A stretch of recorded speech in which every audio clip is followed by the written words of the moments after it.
جو اس وقت وزیر اعظم تھے اور آج صدر ہیں، جناب طیب اردوان نے 60 بیڈ کا مظفر گڑھ میں جو سیلاب کے دنوں میں ڈوبا ہوا تھا مکمل طور پر، غازی خان اور دوسرے علاقے، سیلاب میں اتنی تباہی تھی کہ بیان نہیں کر سکتا آدمی۔ آج بھی جب وہ تصور دماغ میں دل میں آتا ہے تو آدمی کانپ جاتا ہے۔ تو میں نے کہا میں اس ہسپتال کو دیکھ کے آیا ہوں، وہ 60 بیڈ کا ہسپتال ہے لیکن اسٹیٹ آف دی آرٹ ہے۔ پورے پاکستان میں شاید آغا خان ہسپتال اس کے ہم پلہ ہوگا، یا اور شوکت خانم اس کے ہم پلہ ہوگا، یا اور کوئی بہت جو صاحب حیثیت لوگوں نے اس طرح کے خیراتی اسپتال بنائے ہیں وہ ہم پلہ اس کے ہوں گے۔ لیکن اس طرح کی جدید مشینری یا اور اس طرح کے ہسپتال میں نے پاکستان میں کہیں نہیں دیکھے۔ تو میں سمجھتا ہوں کہ اس ہسپتال کو چلانے کے لیے حکومت اس کے قابل نہیں ہے، کیونکہ میں جانتا ہوں، میں حکومت کا یہاں پر وزیر اعلیٰ ہوں، وہ نہیں چلا سکتی۔ یہ وہی ہسپتال بن جائے گا، سرکاری ایک ہسپتال جہاں پر کبھی دوائی نہیں ملے گی، کبھی ڈاکٹر صاحب نہیں ہوں گے۔ ڈاکٹر صاحبان اور ہماری بہنیں، خواتین، نرسیں، پیرامیڈکس میرے لیے ہمارے سروں کے تاج ہیں، وہ جو خدمت انسانیت کے لیے جنہوں نے اپنے آپ کو وقف کر رکھا ہے۔ لیکن جس طرح معاشرے کے ہر طبقے میں خالی ڈاکٹر صاحبان یا میڈیکل شعبہ نہیں، ہر طبقے میں، چاہے وہ سیاسی میدان ہے، چاہے وہ بیوروکریسی ہے یا اور میدان ہے، وہاں پر جو معاملات بسا اوقات خراب ہوتے ہیں ان کو ہم اچھی طرح جانتے ہیں۔ تو میں نے کہا کہ یہ میں چاہتا ہوں کہ یہ ہسپتال سیاسی رنگ نہ اختیار کر جائے۔ چنانچہ انہوں نے کہا اچھا یہ میں موقع دیجیے۔ پھر ڈاکٹر عبدالباری صاحب تشریف لائے، پھر میں ان کو لے گیا وہاں پر طیب اردوان ہسپتال، اور پھر ان کے حوالے کیا۔ Rest is history. اتنا شاندار طریقے سے انہوں نے وہ ہسپتال چلایا۔ ایک واقعہ سناتا ہوں، اس دوران جب میں نے پنجاب کی حکومت کے کرتا دھرتا بلائے تو ایک متعلقہ سیکٹری نے کہا کہ جی آپ ان کو ہینڈ اوور نہیں کر سکتے۔ میں نے کہا کیوں؟ ان کا جی کہ آپ کو بڈز منگوانی ہوں گی، یعنی بولیاں دینی ہوں گی۔ سچی بات ہے، میرا اس کو پارا چڑھ گیا۔ میں نے اس کو کہا کہ یہ ہم کوئی دوائیاں منگوا رہے ہیں یا مشینری منگوا رہے ہیں یا کوئی ایسی آئٹم منگوا رہے ہیں جو کہ جہاں پر بولی دینی ہوگی، اور تب سب سے کم بولی دینے والے کو یا سب سے اچھی مشینری دینے والوں کو ہم شفاف طریقے سے کانٹریکٹ اوارڈ کریں گے۔ یہ تو ریورس آرڈر میں بات کر رہا ہوں۔ ان کے کیا مطلب ریورس آرڈر؟ میں نے کہا یہ تو ہم دے رہے ہیں ایسے ادارے کو جو کہ ایک دھیلے کی نہ ہم سے تنخواہ لینا چاہتا ہے، وہ ہم سے صرف جو اس وقت حکومت کا خرچہ ہے ایسے ہسپتالوں کو چلانے کے لیے جہاں پر دوائیاں حکومت دیتی ہے اور دوسری جو طبی سہولتیں دیتی ہیں، وہ خرچہ، وہ بجٹ وہ چاہے گا، اس کے علاوہ تو وہ کچھ نہیں ہم سے چاہتے۔ تو اس میں بولی کہاں سے آ گئی؟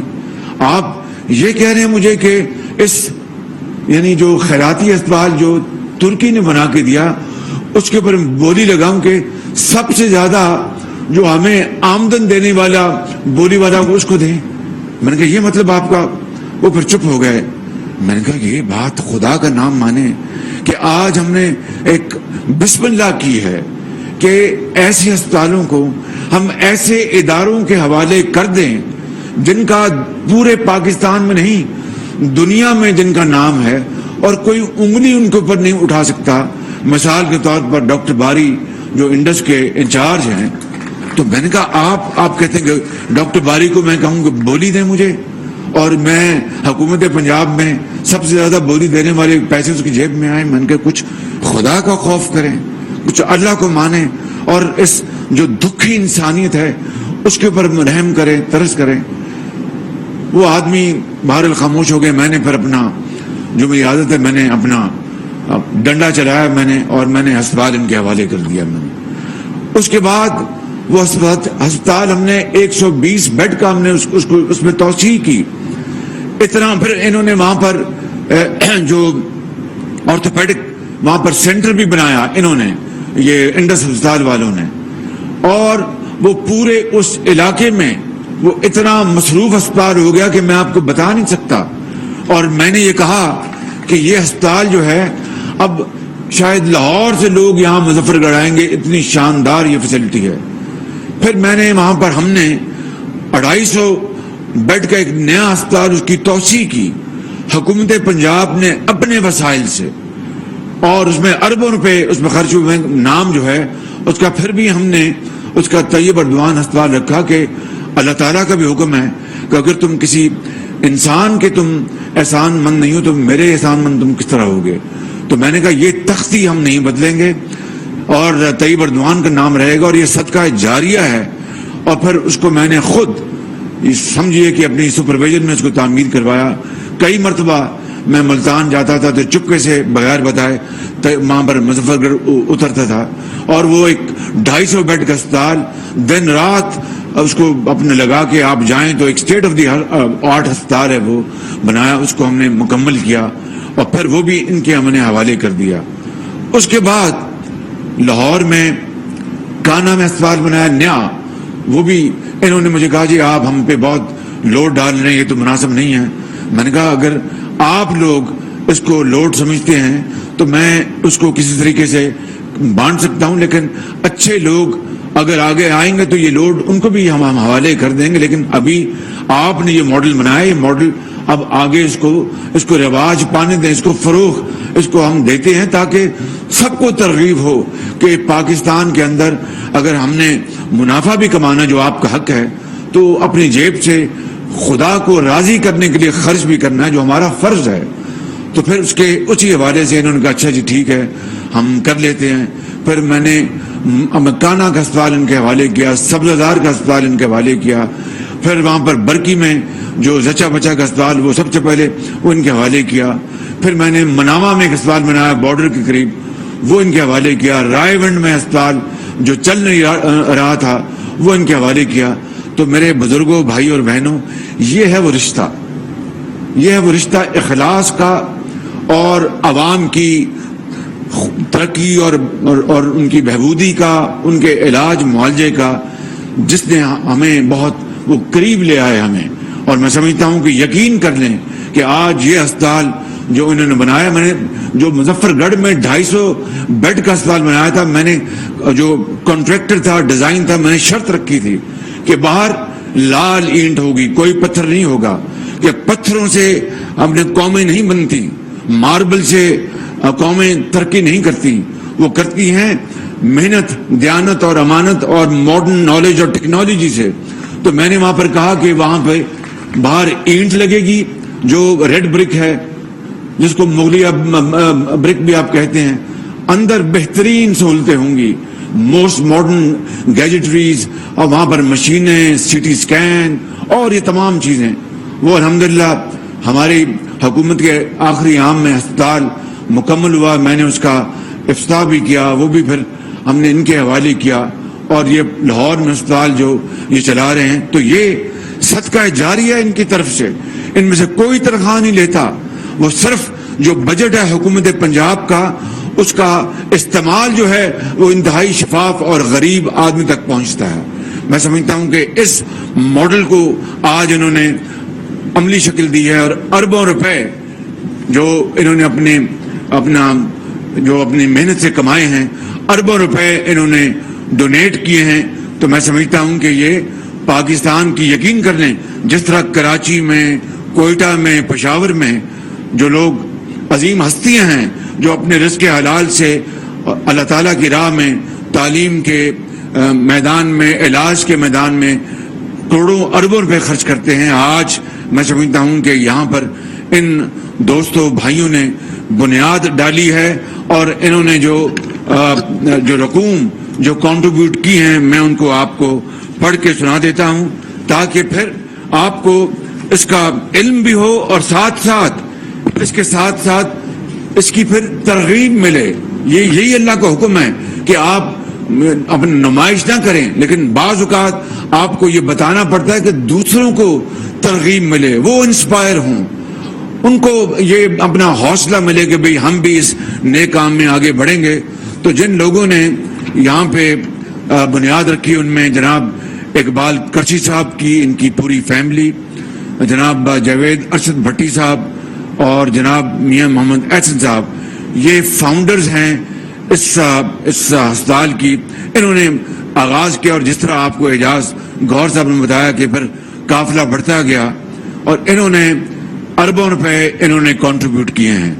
جہاں تک مجھے علم ہے اقبال کرشی صاحب نے 2 ارب روپے کنٹریبیوٹ کیے ہیں. 2 ارب روپے یہ منہ سے کیا لینا کہنے والی بات ہے.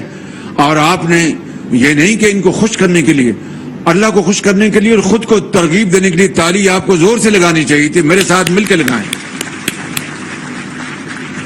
پھر اسی طرح میاں محمد احسن نے 1 ارب سے زائد انہوں نے رقم یہاں پر اپنا کنٹریبیوٹ کیا ہے. حسن میاں اپنا جاوید بھٹی صاحب نے 1 ارب سے زائد انہوں نے یہاں پر اپنا کنٹریبیوٹ کیا ہے. احسن پرویز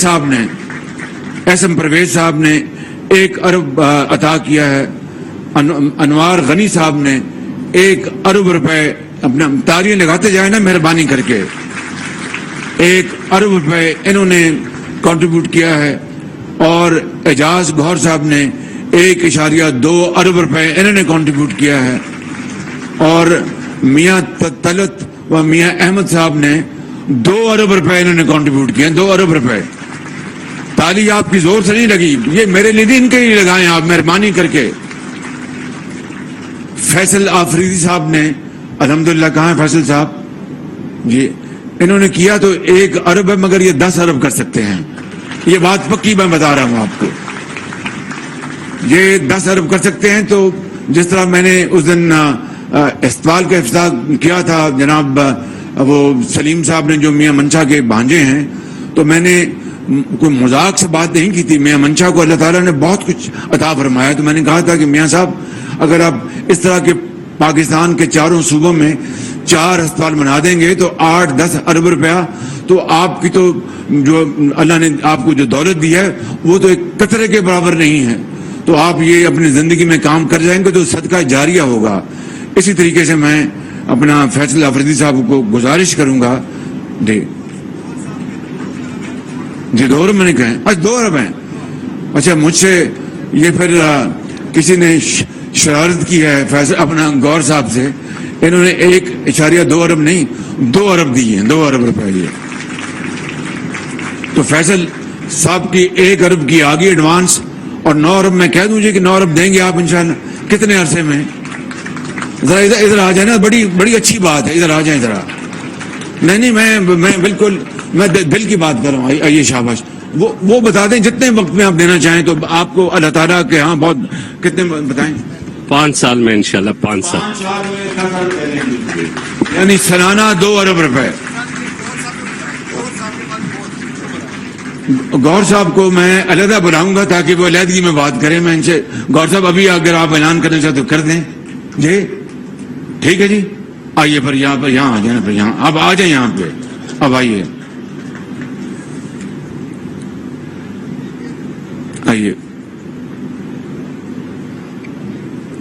آپ اپنے منہ سے اعلان کریں.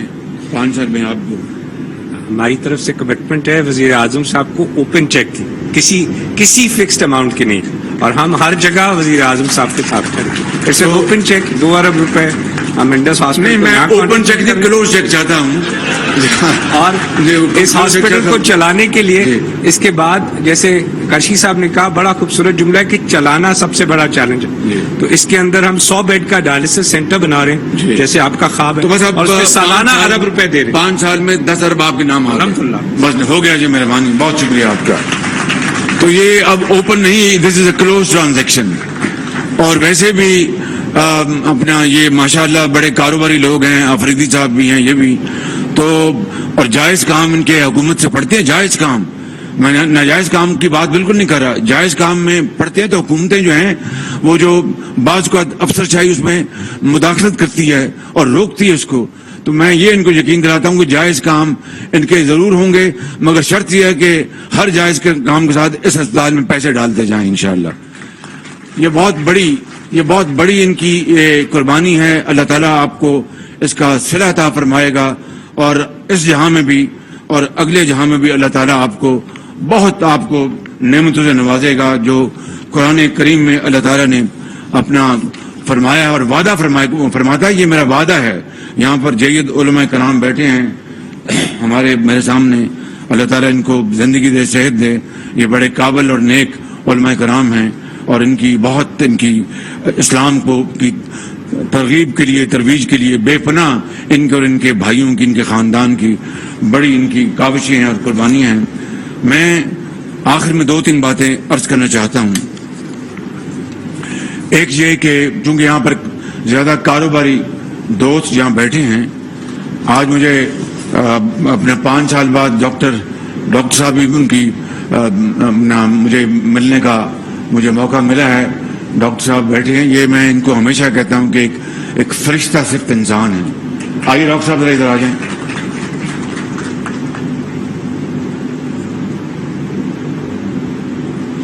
ڈاکٹر امجد صاحب ذرا بڑے زور سے تالیاں لگائیں ان کے لیے.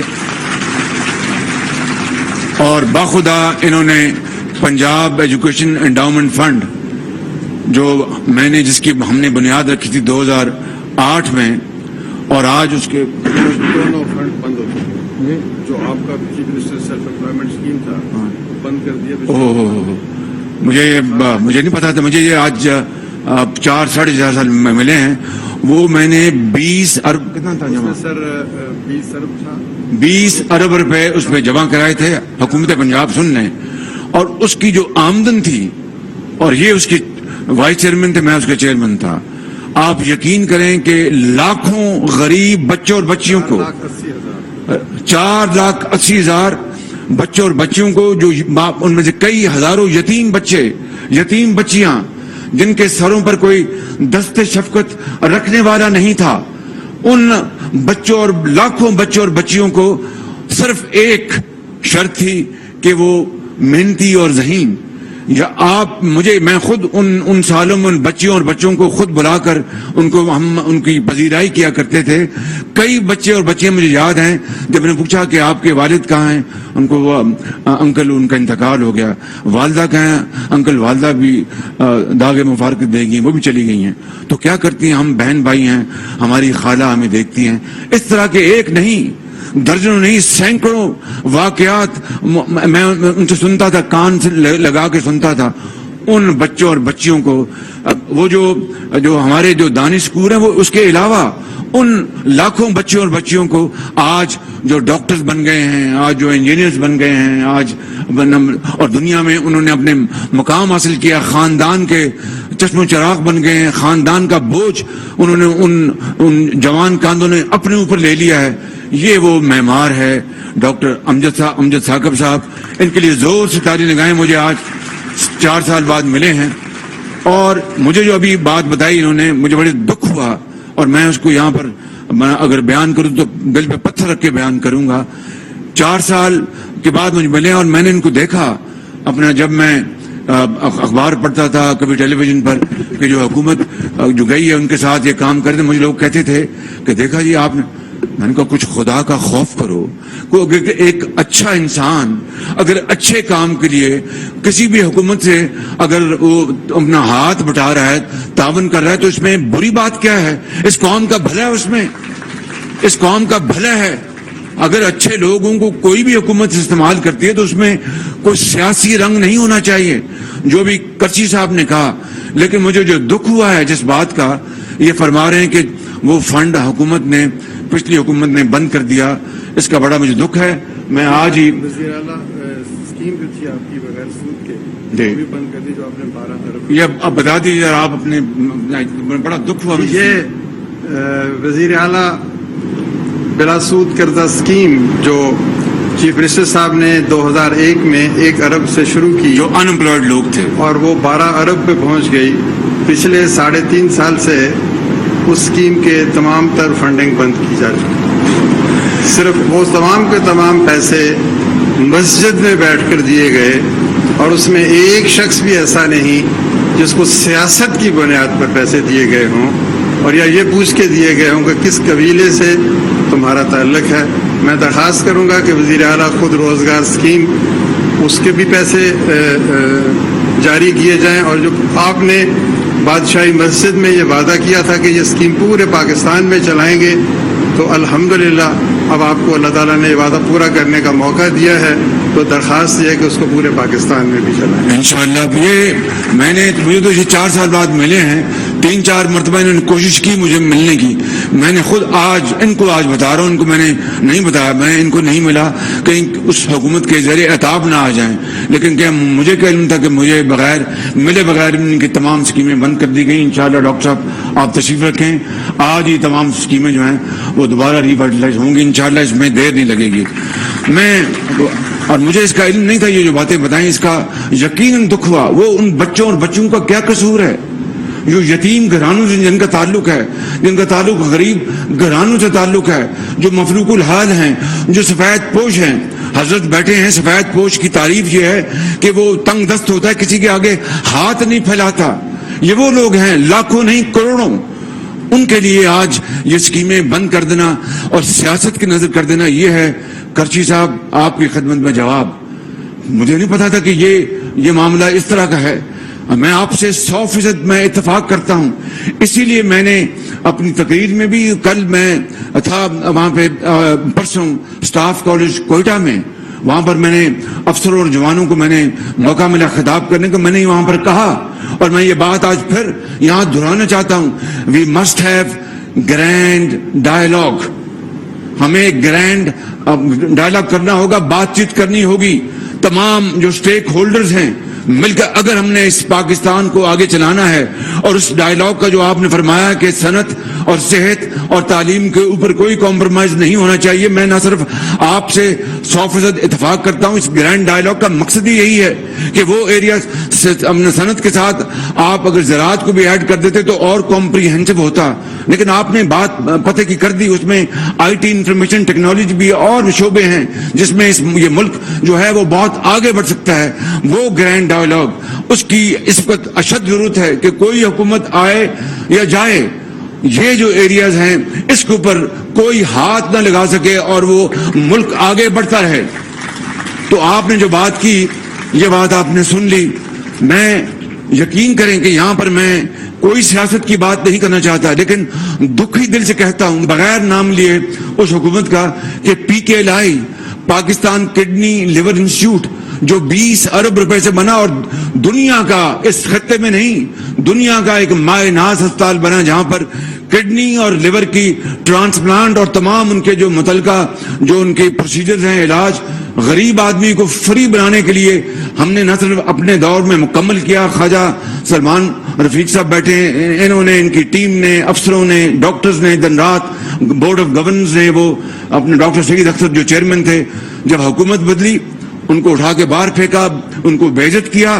اور وہ عملہ جو کوئی امریکہ سے آیا تھا, کوئی یورپ سے آیا تھا, پاکستانی, عظیم پاکستانی جو ملین ڈالر کی وہاں پر تنخواہ لے رہے تھے, وہ اپنی تنخواہ چھوڑ کے آئے, اپنے وہاں پر سارے رشتے توڑ کے آئے کہ ہم جائیں پاکستان. اور دکھی انسانیت, چاہے اس کا تعلق پشاور سے ہے یا کراچی سے ہے یا کوئٹہ سے ہے یا ڈیرہ اسماعیل خان سے ہے یا وہاڑی سے ہے یا کسی اور جگہ سے ہے, وہاں جہاں پر غریب لوگوں کا ہم علاج کریں.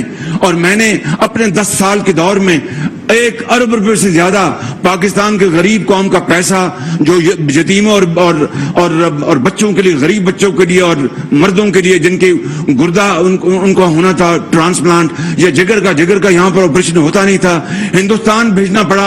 اور اپنا زر مبادلہ دے کر ہندوستان جو ہمارا ایک ہمسایہ ملک تو ہے لیکن ہمارے تعلقات انتہائی کشیدہ ہیں, وہاں فوراً جاتا تھا. چین ہمارا دوست بھی جاتا تھا. میں نے اس کو بھی ریپلیس کرنے کے لیے اسپتال بنایا, اور کئی حوالوں سے یہ ایک مایا ناز ہسپتال تھا, وہ سیاست کی نظر ہو گیا. کیا ہم نے 72 سال بعد بھی اپنا سبق نہیں سیکھنا اور سیاست کرتے رہنا ہے؟ اور سیاست کی نظر تو ہم نے کیا. نقصان اور بے پناہ نقصان کن کا ہوا؟ ان غریب گھرانوں کا جن کے بچے کو اگر وہ پیوند کاری نہیں ہوئی تو وہ اپنا اگلے جہان چلا گیا, جن کا ایک کمانے والا والد اس کا اگر اپنا اس کا وہ کڈنی اپنا ٹرانسپلانٹ نہیں ہوا تو وہ اگلے جہاں چلا گیا، اور اس کے 6 بچے زندگی کے اندھے تھپڑوں کے حوالے ہو گئے. کوئی ان کے اوپر دست شفقت دینے والا نہیں تھا، وہ اللہ کے حوالے اور ان کو پوچھنے والا نہیں تھا. ایسا ایک نہیں، ہزاروں شاید لاکھوں خاندان ہوں گے جو ان 4 سالوں میں اس ہسپتال سے مستفید نہیں ہو سکے. تو یہ اتنا بڑا ہم نے جرم کیا صرف سیاست کی خاطر. یہ میں سمجھتا ہوں کہ دروازہ بند ہو جانا چاہیے. کوئی آئے کوئی جائے، اپنا آپ صحت ہو، تعلیم ہو، صنعت ہو، آپ کی زراعت ہو، آپ کی اکانومی ہو، آپ کا معاش ہو، اس کے اوپر کسی کو سیاست کرنے کی قطعاً اجازت نہیں ہونی چاہیے بالکل. مگر اس کے لیے سوچ چاہیے، بڑا دل چاہیے، بڑا قد چاہیے. اپنی ذات سے پھر ہمیں اپنا بالاتر ہونا ہوگا، اپنے پسند ناپسند سے بالاتر ہونا ہوگا، اپنی انا کو مارنا ہوگا. کس کے لیے؟ اس قوم کی ترقی اور خوشحالی کے لیے. ہزاروں لاکھوں کروڑوں ان بچوں اور بچیوں کے لیے جن کے بڑوں نے اس ملک کے لیے بڑی قربانیاں دی ہیں. اس لیے نہیں کہ یہ ملک جو ہے اپنا قیامت تک خدا نہ خواستہ ہم رینگتا رہے. اس لیے بنا تھا کہ ہم اس خطے میں نہیں بلکہ پوری دنیا میں محنت اور امانت اور دیانت کے ساتھ اپنا جھنڈا جو ہے اس کو اتنا بلند کریں کہ کوئی اس تک نہ پہنچ سکے. مگر وہ اس طرح نہیں ہوگا کہ ہم پچھلی حکومت آئی تو جناب اس کو سیاست کے نظر کر دیا اور تمام وہ ادارے تباہ ہو گئے. اس طرح تو تباہی پر ہمارا مقدر ہے. اگر ہم نے اس کو بدلنا ہے، تقدیر کو بدلنا ہے، تو پھر وہی تقدیر کو بدلنے کے لیے جو اقبال کہتا ہے تو اسی جو اس کا جو ویژن ہے اس کو فالو کریں. مجھے انتہائی خوشی ہے کہ آپ نے یہاں پر اینٹ لگائی ہے، باہر اندر آپ نے اربوں روپے کی مشینری لگائی ہے. یہ ہے طریقہ زندگی میں زندہ رہنے کے لیے، اور کوئی طریقہ نہیں ہے. پتھروں سے اگر ماربل سے اگر دنیا بننی ہوتی تو پھر ہمارا پاکستان میں ترکی نے کہا کہ اگر ماربل سے اور ماربل کو اردو میں کیا کہتے ہیں؟ سنگو خش ہے نا، چلو سنگو خش سے ہی، کہ سنگو خش سے ہوتے نہیں جہاں پیدا. اگر سنگو خش سے جہاں پیدا ہونے ہوتے تو پھر پاکستان تو دنیا کا سب سے بڑا ملک ہوتا، جہاں پر مابل کے اسلام آباد میں، کراچی میں، لاہور میں، پشاور میں، کوئٹہ میں محلات ہیں، اور خلق خدا جو ہے ان کو ایک وقت کی روٹی کو ترستے ہیں. آج بجلی کا جو معاملہ، ہمیں یہ تیل کی اور پٹرول کی قیمتیں بڑھانی پڑی، یہ اپنا اس وقت فیصلہ ہوا مارچ میں جب ووٹ آف نو کانفیڈنس چل رہا تھا. میں سیاست میں جائے بغیر کہنا چاہتا ہوں کہ قرض پہ رہنے والا ملک کب تک زندہ رہے گا؟ یہ ممکن نہیں ہے. آپ نے بالکل ٹھیک کہا، سود کی بات بالکل قرآن کریم اس کا حکم فرماتا ہے، بالکل قرآن کریم کا حکم ادھوری کا آدمی کو سوچ بھی نہیں سکتا. وہ بات علیحدہ اس کی بات کی جا سکتی ہے، لیکن اس وقت دنیا میں ہمیں سب سے آگے ہونا چاہیے تھا. اسلامی بلاک میں ہماری اس وقت حیثیت کیا ہے؟ اب بنگلہ دیش، جس کو میں کیا کہوں، شومی قسمت کہ جناب یہ بوجھ ہیں، بوجھ نہیں تھے، بنگالی بوجھ نہیں تھے، اس کو بوجھ بنا کے پیش کیا گیا اور اس کو کہا کہ جان چھڑوائیں. آج ان کی جو ایکسپورٹ ہے 40 ارب پہ، اور ہماری ایکسپورٹ جناب ابھی بھی 27 سے 28 ارب پہ جا رہی ہے. اس طرح اور میں مثالیں پیش کر سکتا ہوں. تو کہنے میں وقت ضائع نہیں کر رہا. I'm not here to serve a sermon or a lecture. میں سب سے بڑا خطا کار انسان ہوں، لیکن خدا کی قسم اگر ہم نے آگے جانا ہے تو پھر ہمیں اپنی انا سے، ضد سے ہمیں آگے اوپر بڑھنا ہوگا، اور قوم کی خاطر، ان کروڑوں لوگوں کی بحالی اور خوشحالی کی خاطر، یتیموں اور بیواؤں اور بے سہارا لوگوں کے لیے، پاکستان کی معیشت کو مضبوط کرنے کے لیے، صحت اور تعلیم کو آگے بڑھانے کے لیے، ڈاکٹروں اور نرسوں کو حوصلہ دینے کے لیے، سیاستدانوں کو آگے بڑھانے کے لیے، اور علماء کرام اور ہمارے ڈاکٹرز اور ہمارے بیوروکریٹس، آفیسرز، انجینئرز، ایک معمار، سب کے لیے یہ ایک ہم مثال پیش کریں گے تو بات بنے گی. اس کے بغیر تو یہ ملک ترقی نہیں کر سکتا. اشرافیہ اگر خود یہ کہے کہ جناب آپ یہ سب کچھ کریں تو ہم میں اس کے اوپر کوئی بوجھ نہ آئے تو یہ ملک نہیں چل سکتا. اب اگر ہم نے یہ مجبوراً ہمیں قیمتیں بڑھانی پڑی، دنیا میں آسمان سے باتیں کریں یہ تیل کی اور اس کی قیمتیں، اپنا پٹرول کی اور گیس کی، اور ہم نے جناب یک مارچ کے مہینے میں اس کو قیمتوں کو گرا دیا. 3.5 سال تو ایک دھیلا نہیں کسی کو دیا، اور اس کو گرا دیا. ہم نے بڑی کوشش کی، مگر پتھر پر دل پر پتھر رکھ کر ہمیں یہ قیمتیں بڑھانی پڑی اور پھر بڑھانی. میں آپ کو یہ کہنا چاہتا ہوں, خدا کی قسم جس کے قبضے میں میری جان ہے, میں پوری کوشش کروں گا کہ جہاں پر غریب آدمی کے اوپر یہ بوجھ پڑ رہا ہے ان کو ہم ریلیف بھی دیں. ہم نے اس کے ساتھ 2,000 روپے مہینہ ان 7 کروڑ افراد کے لیے ہم نے سبسڈی دی ہے, تیل اور اس کی پیٹرول کی قیمتیں جو ان کو بوجھ پڑا ہے. اور جو بے نظیر صاحبہ انکم سپورٹ پروگرام میں ڈیٹا اویلیبل ہے وہ بڑا شفاف ڈیٹا ہے, 90% زیادہ شفاف ڈیٹا. ان کے تحت ہم 7 کروڑ عوام کو 2,000 روپے مہینہ ہم دیں گے انشاءاللہ. اور پھر اس طرح ہم باقی معیشت کا پہیہ بھی تیز کریں گے. میں سعودی عرب سے ہو کے آیا ہوں, میں UAE کے ہو کے, ابھی میں ترکی ہو کے آیا ہوں, اور میں نے ان بھائیوں کو کہا کہ آپ ہمارے بڑے عظیم بھائی ہیں, ہمیشہ آپ نے ہماری مدد کی. اور میں نے یہی کہا جب میں آیا ہوں تو آپ سمجھیں گے شاید یہ مانگنے آیا ہے, میں مانگنے نہیں آیا لیکن مجبوری ہے ہمارا. جس طرح ماضی میں 75 سال میں آپ نے ہمارا ہاتھ بٹایا ہے, کچھ عرصہ آپ ہاتھ بٹا دیں. تو میں نے کہا میں وعدہ کرتا ہوں کہ انشاءاللہ ہم پوری قوم ہم مل کر دن رات محنت کریں گے, پسینہ گرائیں گے, اپنے پاؤں پہ کھڑے ہوں گے انشاءاللہ, ضرور کھڑے ہوں گے انشاءاللہ تعالی. لیکن یہ اس کے لیے محنت درکار ہے, قربانی درکار ہے, ایثار درکار ہے. اب اگر ہم اپنا کرپشن میں پڑیں گے, کبھی جناب چینی ایکسپورٹ ہو رہی ہے, کبھی چینی امپورٹ ہو رہی ہے, کبھی گندم ایکسپورٹ ہو رہی ہے, کبھی گندم امپورٹ ہو رہی ہے. گیس کے وقت پہ منگوایا نہیں, جب گیس $3 کلو تھی, اب یونٹ تھی, آج $30 پہ جہاں پہنچی ہے. اس طرح قومیں نہیں بنتی. قومیں بنتی ہیں صف بندی سے, ایک پلاننگ سے, منصوبہ بندی سے, پھر اس کے اوپر وہ کود پڑے. جس طرح آج سے نمرود میں وہ کود پڑے تھے, اسی طرح وہ حضرت ابراہیم اسی طرح وہ کود پڑے, تو پھر انشاءاللہ دنیا بنتی ہے. مگر نہ یہ نہ نوری ہے نہ ناری ہے. تو میں سمجھتا ہوں کہ میں نے بہت وقت لے لیا. ابھی یہاں پر بات ہوئی تھی کہ جناب ان کو ہم نے جو ٹرافیز نہیں دینی اور صرف ہم ان کی تصویریں کھنچوائیں گے. نہیں, یہ بہت انہوں نے عظیم کام کیا ہے. ان کو ہمیں پوری طرح رسپیکٹ دینی چاہیے, اور ان کو تاکہ دنیا کو ترغیب ہو کہ جناب آپ کمائیں بھی, خود بھی استعمال کریں, اور ان لوگوں کو بھی آپ شامل کریں جو آپ رشتہ دار ہیں, اور وہ جن کے پاس کچھ کھانے کے لیے ہیں, کسی کے آگے ہاتھ نہیں پھیلاتے. حضرت یہی ہے نا قرآن کریم کا حکم. مولانا اشرف صاحب بیٹھے ہیں, انہوں نے اس کی تائید کی ہے. تو یہ prime minister award for excellence in philanthropy, یہ ان کو شیلڈیں ہم دیں گے. مگر آخری بات جو میں یہ کرنا چاہتا ہوں آپ سے, وہ بہت ضروری ہے کہ انشاءاللہ یہ میں دن رات سوچ رہا ہوں. پھر اس کے ساتھ لوڈ شیڈنگ ہو رہی ہے, میں جانتا ہوں. پلانٹس کی کیپیسٹی موجود, لیکن ٹائم پر ابھی مجھے آئے اپنا 1.5 مہینہ یا 2 مہینے ہونے والے ہیں.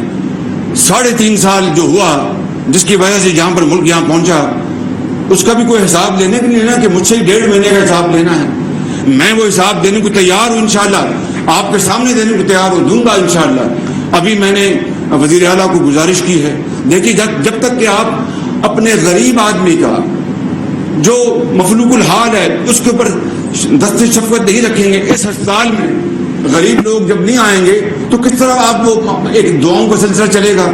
آپ ان کو نام دیں, ان کی اچکشوئی کریں, ان کو کچھ ریلیف دیں, تو پھر دیکھیں کس طرح گھوڑے کی طرح وہ صنعت بھی چلائیں گے, زراعت بھی چلائیں گے, ہسپتال بھی چلائیں گے, سڑکیں بھی بنائیں گے, پل بھی بنائیں گے, پبلک ٹرانسپورٹ بھی بنائیں گے. تو میں نے یہاں پر آج وزیر اعلیٰ کو میں نے کہا ہے, کل کہا, میں نے کہا کہ جو یہ میٹرو ہے, یہ چونکہ ابھی بہت زیادہ اپنا قیمتیں مہنگی ہیں, ایک عام آدمی جس کے پاس موٹر بائک ہے اس کو 2,000 تو ملے گا اس کو اپنا بے نظیر انکم سپورٹ پروگرام سے.